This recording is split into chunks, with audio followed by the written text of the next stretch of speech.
मेरे वीडियो को like and subscribe करना दोस्तों, और ज़्यादा से ज़्यादा शेयर करना है। इससे मैं आगे नई नई और अच्छी वीडियो बनाता रहूं। आज हम मानव में नर जनन तंत्र के बारे में पढ़ने वाले हैं।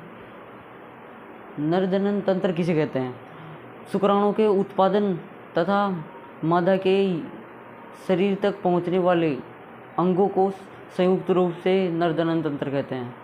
नर जनन तंत्र में वृषण कोश के अंदर वृषण होते हैं। हमारे शरीर में 2 वृषण पाए जाते हैं। वृषण उदर गुहा के बाहर होते हैं और वृषण से ही शुक्राणु का उत्पादन होता है। वृषण में शुक्राणु के उत्पादन के साथ साथ हमारे नर में पाए जाने वाला हार्मोन टेस्टोस्टेरोन का भी निर्माण होता है।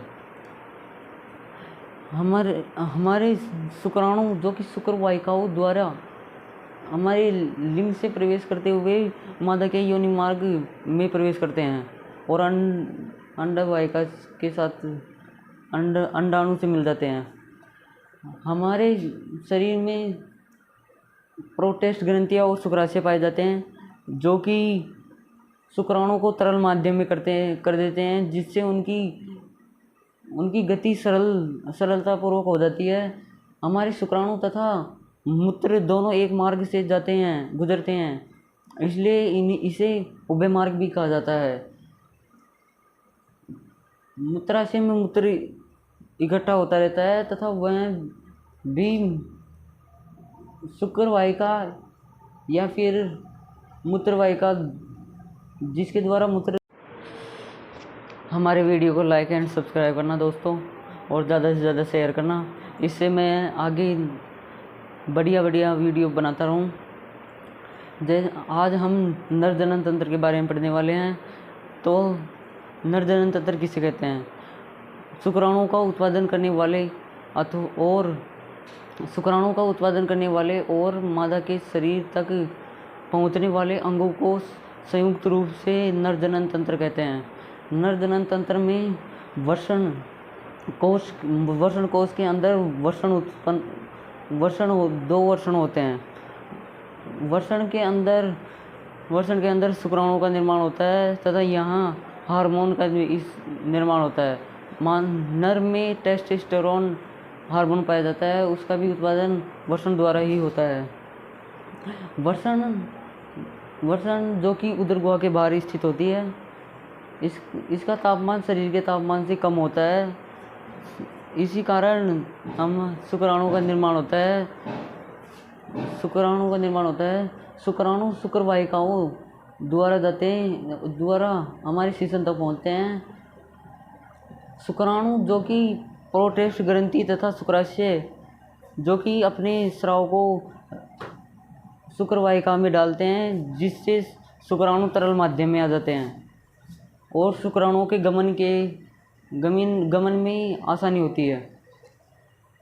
मूत्र जो कि मूत्राशय में स्थित होता है, मूत्राशय में आकर इकट्ठा हो जाता है। मूत्राशय मूत्र वाहिकाओं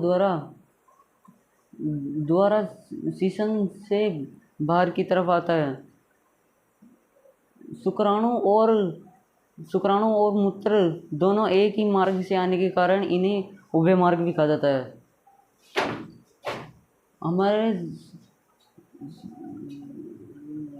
हमारे शरीर में टेस्टोस्टेरोन हार्मोन पाया जाता है जो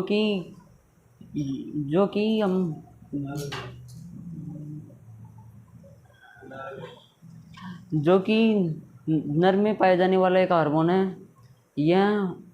यह हमारे नर जननांगों को परिपक्व करता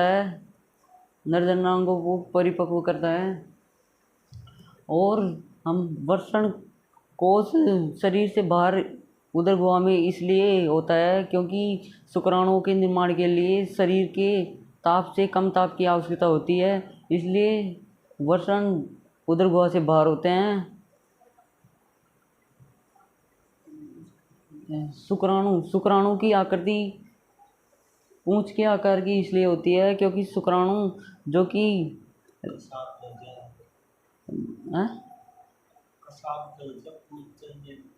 टोनुस मतलब कौन? टोनुस मतलब मैं बता रही हूँ, शुक्राणु की पूंछ जो कि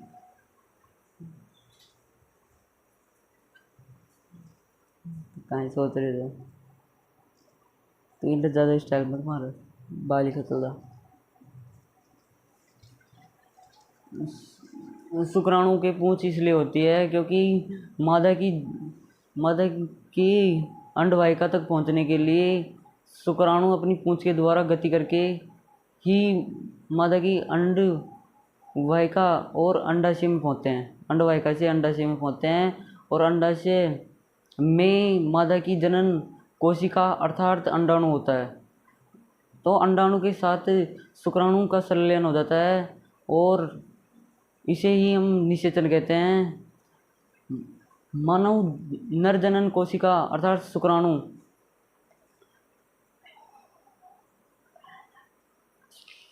काहे सोच रहे तू, मन काहे को ना हो, तू समझो क्या?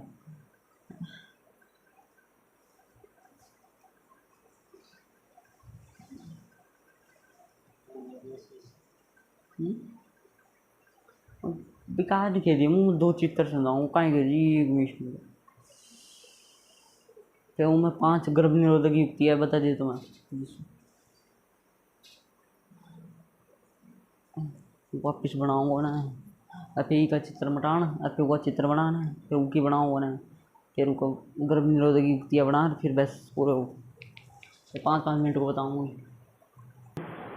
शुक्राणु का उत्पादित करने वाले अंग तथा मादा की योनि तक पहुंचने वाले अंगों को संयुक्त रूप से नरजनन तंत्र कहते हैं। नरजनन तंत्र में वृषण जो कि वृषण कोश के अंदर स्थित होते हैं। हमारे शरीर में 2 वृषण पाए जाते हैं और वृषण कोश जो कि हमारी उदर गुहा के बाहर होता है। हमारे शुक्राणु हमारे वृषण शुक्राणु का उत्पादन करते हैं और शुक्राणु हमारी शुक्राणु शुक्रवाहिकाओं द्वारा मूत्र मार्ग तक आते हैं। हमारे शरीर में प्रोस्टेट और शुक्राशय ग्रंथियाँ पाई जाती है जो कि हमारे शुक्राणुओं को तरल माध्यम में कर देती है जिससे कि शुक्राणु की जो कि तरल माध्यम में आ जाते हैं। हमारे शरीर में मूत्राशय से जो मूत्र होता है वो भी शुक्रवाहिकाओं द्वारा ही जाता है, इसलिए इसे उभय मार्ग भी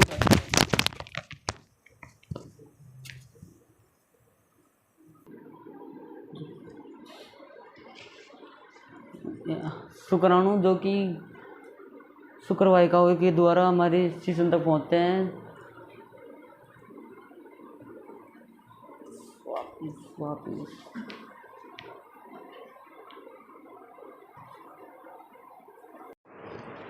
जैसा कि आपको पता होगा कि हम आज मादा जनन तंत्र के बारे में पढ़ने जा रहे हैं। मादा जनन तंत्र में अंडवाहिका होती है, 2 अंडवाहिका होती है। अंडाशय में अंडाणु का निर्माण होता है। अंडाणु मादा जनन कोशिका होती है। हर महीने एक अंडाणु परिपक्व रहता है। अंडाणु अंडवाहिका द्वारा गर्भाशय तक पहुंचता है। हमारे गर्भाशय में पहुंचता है। गर्भाशय किसे कहते हैं? गर्भाशय 2 अंडवाहिकाएं संयुक्त होकर एक लचीली व थैलीनुमा आकृति बनाती है जिसे गर्भाशय कहा जाता है। गर्भाशय में शिशु का निर्माण होता है, भ्रूण का निर्माण होता है। गर्भाशय में भ्रूण का निर्माण होता है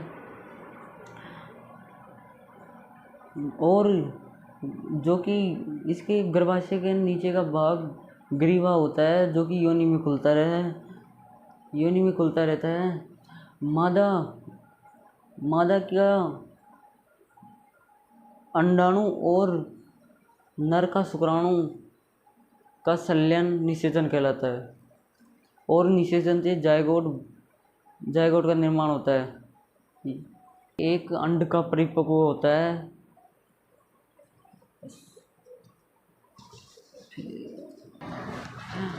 रजोदर्शन या ऋतुस्राव किसे कहते हैं। जब मादा के शरीर में हर महीने एक अंड परिपक्व होता रहता है, जब निषेचित अंड का निषेचन नहीं होता है, जब वह अंडाणु जो कि मयूकस या ऋतुस्राव के रूप में बाहर आने लगता है, इसे हम ऋतुस्राव कहते हैं। ऋतुस्राव की अवधि 2 से 8 दिन होती है।